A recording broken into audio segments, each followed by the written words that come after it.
오늘 하나님께서 우리에게 주시는 말씀은 요한일서 2장 12절에서 14절 말씀입니다. 제가 봉독하겠습니다. 자녀들아, 내가 너희에게 쓰는 것은 너희 죄가 그의 이름으로 말미암아 사함을 받았으며, 아비들아, 내가 너희에게 쓰는 것은 너희가 태초부터 계신 이를 알았으며, 청년들아, 내가 너희에게 쓰는 것은 너희가 악한 자를 이기었음이라.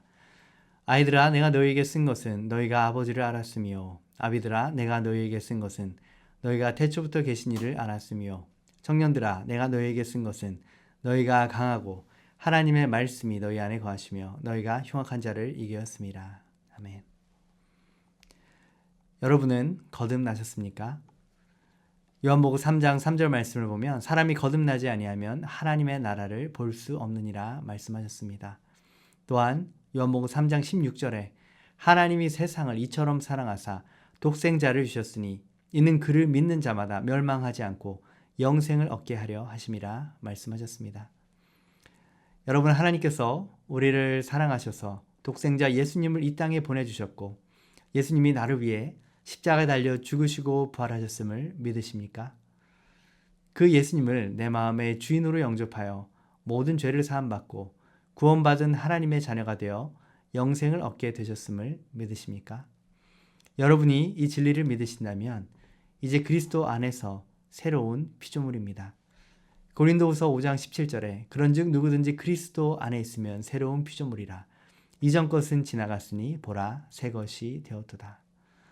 이렇게 거듭나 영적으로 새롭게 태어난 새 생명을 얻었고 그리스도 안에서 새로운 피조물이 되었다면 이제 어떠한 단계로 우리가 자라가야 할까요? 자녀가 새 생명을 가지고 이 땅 가운데 태어나면 그 자녀가 나이를 먹어감에 따라 건강하게 성장하는 것이 부모의 기쁨일 것입니다. 마찬가지로 우리가 하나님의 은혜로 주님의 특별한 사랑으로 구원받아 하나님의 자녀로 거듭난 새 생명을 얻은 자로서 하나님께서는 우리 또한 주 안에서 건강하게 성장하고 자라가기를 원하십니다. 먼저 우리가 예수님을 처음 믿게 되면 우리의 영적인 상태는 영적인 어린아이, 영적인 자녀의 상태가 되겠지요. 그래서 그 첫 번째 영적 단계는 바로 영적 자녀의 단계입니다. 이 영적 자녀의 단계는 하나님이 아버지이심을 믿는 그리고 죄사함을 받았다는 것을 확신하는 단계입니다.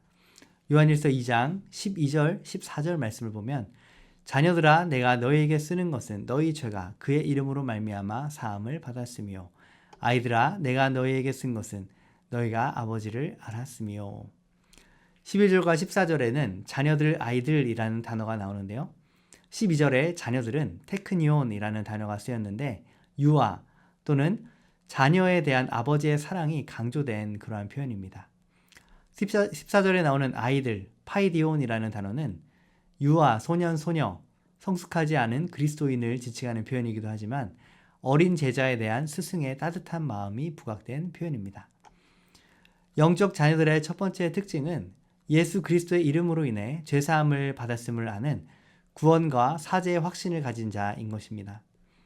요한일서 1장 9절에 우리가 우리 죄를 자백하면 그는 미쁘시고 의로우사 우리 죄를 사하시며 우리를 모든 불의에서 깨끗하게 하실 것이요 이렇게 말씀하셨습니다.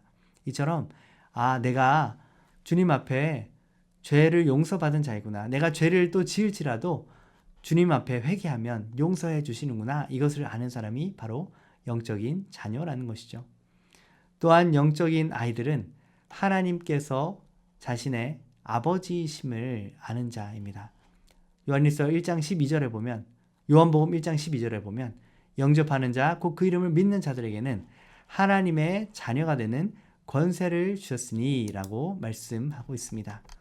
갈라디아서 4장 6절에는 너희가 아들이므로 하나님이 그 아들의 영을 우리 마음 가운데 보내사 아빠 아버지라 부르게 하셨느니라 이렇게 말씀하고 있습니다. 영적인 아이들과 자녀들은 이처럼 예수님의 십자가 대속의 은혜로 나의 죄가 용서받았음을 확신하며 하나님이 나를 사랑하시는 아버지이심을 압니다. 하지만 자녀들은 초점이 아직 자기 자신에게 맞추어져 있을 때가 많습니다.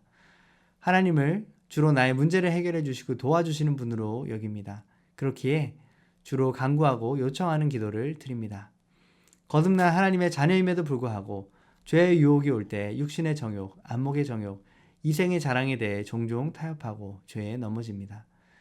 그래도 내 죄가 용서받았고 내가 하나님의 자녀라는 믿음이 있기에 회개하고 돌이키고 그러다가 또 죄에 넘어지고 어느 수준 이상을 잘하지 못하고 쳇바퀴 도는 듯한 삶을 살아갑니다. 인생이 다 그렇지. 이 정도 죄도 안 짓고 사는 사람이 어딨어? 라고 생각하며 자신의 연약함을 정당화합니다. 사죄의 확신과 자녀된 확신이 있지만 죄를 이기고 승리하는 삶을 살기보다는 반복되는 동일한 연약함을 극복하지 못하는 고착 상태에 빠지는 이유가 있습니다. 그것은 거듭남과 새로운 신분됨에 대한 하나님의 진리의 말씀을 아는 것과 믿는 것이 아직 온전히 하나 되지 못했고 그 말씀이 그 마음에 온전히 새겨지지 않았기 때문입니다. 그렇다면 영적인 자녀에서 영적인 청년으로 자라가려면 어떻게 해야 할까요? 영적인 청년의 단계는 강하고 하나님의 말씀이 그 안에 거하시며 악한 자를 이기는 죄에 대한 승리를 경험하는 단계입니다. 13, 14장입니다. 청년들아 내가 너희에게 쓰는 것은 너희가 악한 자를 이기었습니다. 14절에도 청년들아 내가 너희에게 쓴 것은 너희가 강하고 하나님의 말씀이 너희 안에 거하시며 너희가 흉악한 자를 이기었습니다. 영적 청년의 특징은 강하다는 것이고요. 하나님의 말씀이 그 안에 거한다는 것이며 사단과의 싸움에서 영적 전쟁에서 승리한다라는 것을 뜻합니다. 영적 청년들은 하나님을 사랑함으로 하나님의 말씀이 그 안에 거하며 세상을 사랑하는 마음, 육신의 정욕과 안목의 정욕과 이생의 자랑, 그로 인해 다가오는 유혹을 이기는 자입니다. 영적인 청년이 어떻게 강해지고 어떻게 죄의 유혹, 세상을 사랑하는 그 유혹을 이길 수 있었을까요? 14절에 너희가 강하고 하나님의 말씀이 너희 안에 거하시며 너희가 흉악한 자를 이겼습니다. 하나님의 말씀이 그 안에 거하는 자가 강할 수 있고 죄를 이길 수 있습니다. 시편 119편 9절과 11절에 청년이 무엇으로 그의 행실을 깨끗하게 하리이까 주의 말씀만 지킬 따름이니이다. 내가 주께 범죄하지 아니하려 하여 주의 말씀을 내 마음에 두었나이다. 아멘. 말씀대로 살기 위해서는 말씀에 순종하는 삶을 살기 위해 가장 기본적으로 말씀이 심령 가운데 그 마음 가운데 거해야 한다라고 말씀합니다. 말씀이 생각조차 나지 않는데 어떻게 말씀에 순종하며 살 수 있을까요? 말씀이 우리의 심령 안에 거하게 하기 위해서 어떻게 해야 할까요? 그것은 세상을 사랑하는 마음이 우리 마음을 가득 채웠던 이유, 그것과 동일한 방법을 사용해야 합니다. 세상 가치관이 우리 마음에 자리 잡은 이유는 우리가 세상 가치관을 끊임없이 들으며 자신의 입으로 되뇌이며 살아왔기 때문입니다. 그렇다면 어떻게 말씀이 우리의 심령에 거하게 할 수 있습니까? 우리가 더러운 물로 가득 찬 물컵을 깨끗하게 하는 방법 중에는 더러운 물로 가득 찬 물컵에다 깨끗한 물을 계속해서 붓기 시작하면 나중에는 그 컵 자체가 깨끗한 물로 가득 채워지는 것을 과학 시간에 경험해 본 분들이 계실 것입니다. 말씀을 우리의 심령에 가득 계속해서 채워질 수 있도록 하는 그러한 삶을 살아갈 때 우리 안에 있는 거짓된 가치관들이 세상 가치관이 씻겨져 나아가고 하나님의 가치관, 하나님의 말씀의 가치관이 가득 채워지게 될 것입니다. 하나님의 말씀으로 우리의 심령에 가득 차게 하는 가장 성경적인 방법 중에 하나는 말씀을 주야로 소리내어 읽음으로 마음에 각인시키는 것입니다. 여호수아 1장 8절에 보면 이 율법책을 내 입에서 떠나지 말게 하며 주야로 그것을 묵상하여 그 안에 기록된 대로 다 지켜 행하라. 그리하면 내 길이 평탄하게 될 것이며 내가 형통하리라. 이 율법책 하나님의 말씀을 내 입에서 떠나지 말게 하라 하셨습니다. 주야로 그것을 묵상하라. 이 묵상은 하가라는 단어가 쓰였는데요. 이 하가는 읊조리며 깊이 생각한다 이런 의미를 갖고 있습니다. 주야로 하나님의 말씀을 내 입에서 떠나지 말게 하고 주야로 그것을 읊조리며 선포하며 깊이 생각하는 그것이 바로 말씀을 내 안에 거하게 하는 방법이라는 것이죠. 시편 1편 1절 2절에 복 있는 사람은 오직 여호와의 율법을 즐거워하여 그의 율법을 주야로 묵상, 여기서도 하가라는 단어가 쓰였는데요. 하나님의 말씀이 너무 좋아서 그 말씀을 주야로 소리내어 읊조리고 고백하고 선포하는 사람이 복 있는 사람이라 말씀하고 있죠. 또 여호수아 1장 8절에서 그 안에 기록된 대로 다 지켜 행하라. 여기서 지켜라는 단어는 샤마르, 빼앗기지 않게 지키다 이런 의미를 가지고 있습니다. 말씀을 빼앗기지 않게 마음에서 지켜내기 위해서 지켜내야만 그 말씀을 행할 수가 있게 됩니다. 그 말씀을 빼앗기지 않기 위해서는 그 말씀을 주야로 읊조리며 선포하며 암송해야 하는 것이죠. 신명기 30장 14절 말씀에 오직 그 말씀이 내게 매우 가까워서 내 입에 있으며 내 마음에 있은즉 내가 이를 행할 수 있느니라. 주님께서는 하나님의 말씀이 우리에게 가까이 있고 그 말씀이 내 입에 있고 내 마음에 있으면 그 말씀을 행할 수 있다라고 하십니다. 입으로 계속 말씀을 고백함으로 그 말씀이 내 마음에 거하게 될 때 우리는 그 말씀대로 순종하며 살아갈 수 있게 된다는 것이죠. 결국 얼마나 귀로 듣고 입으로 반복했는가가 중요합니다. 귀로 듣고 입으로 말하는 그것이 나의 마음의 상태, 영혼의 상태를 형성하게 되기 때문입니다. 사람의 뇌는요, 남의 말을 10% 정도 수용을 하고 어머니의 말은 30%, 그리고 자기 자신이 한 말은 70% 정도를 수용한다라고 합니다. 그래서 우리는 우리 자신의 입으로 말씀을 소리내며 읊조려야 합니다. 설교를 듣기만 하는 사람은 말씀의 냄새만 맡는 것과 같습니다. 하루가 지나면 들은 내용의 5%밖에 기억이 남지 않습니다. 자신의 입으로 계속해서 읊조리지 않으면 말씀이 우리의 생각과 사상을 바꿀 수 없습니다. 그래서 나의 입을 통해서 하나님의 진리의 말씀을 계속해서 나의 귀에, 나의 뇌에, 나의 영혼에 들려주어야 합니다. 그래서 말씀은 눈으로 먹는 것이 아니라 입으로 먹고 귀로 먹어야 합니다.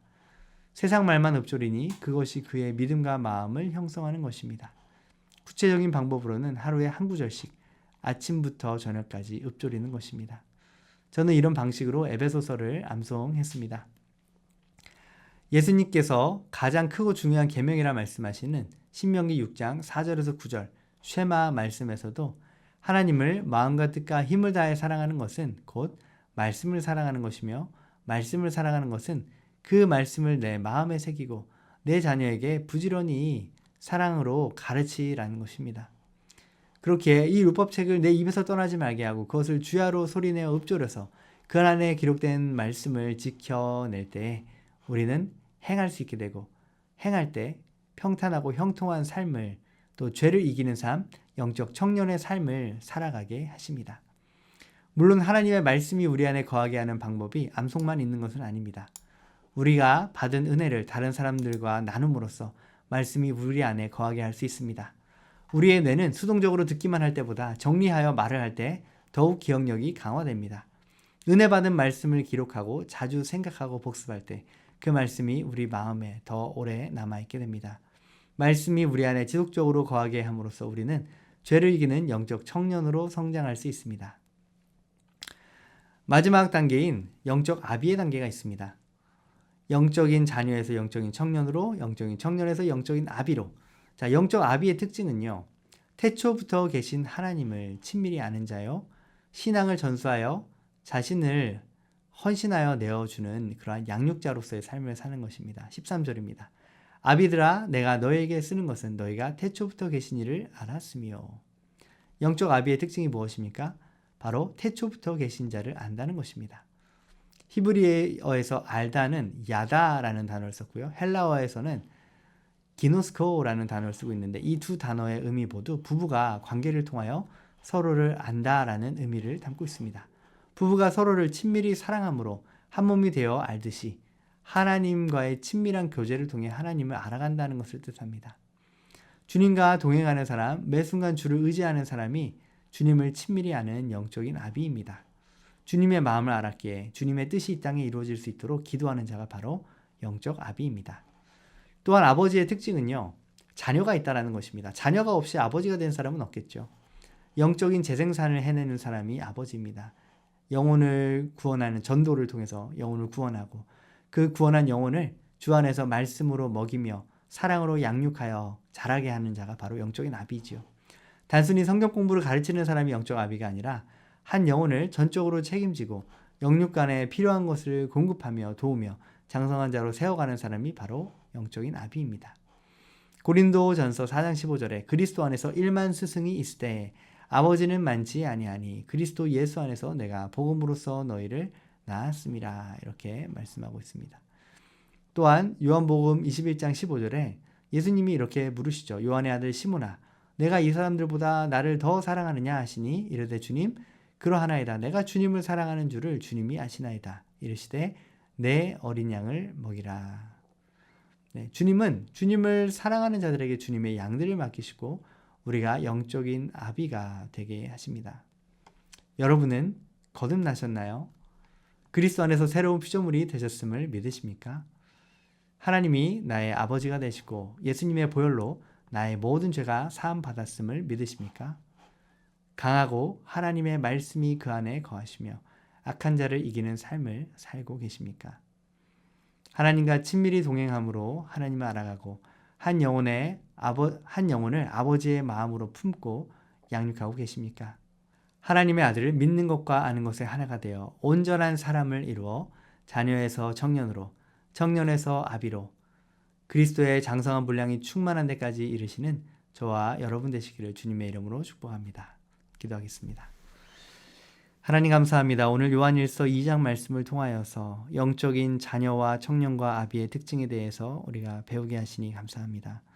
하나님이 나의 아버지시고 내 죄가 사함받았음을 아는 영적인 자녀에 머물러 있지 않게 하시고 이제는 우리가 강하고 하나님의 말씀이 우리 안에 거하심으로 우리가 악한 자를 이기는 영적인 청년의 단계로 들어서게 하여 주시옵소서. 그리고 나 개인의 영적인 승리의 삶에 머물러 있는 삶이 아니라 영적인 아비가 되어 하나님을 더욱더 친밀히 알아가고 또한 영적인 재생산을 하는 생육 번성 충만하여 잃어버린 영혼들에게 복음을 전하여 구원하고 그들을 말씀으로 양육하여 그리스도의 장성한 분량이 충만한 데까지 이르는 믿음의 사람들을 세우는 영적인 아비가 되게 하여 주시옵소서. 감사드리며 예수님의 이름으로 기도드립니다. 아멘.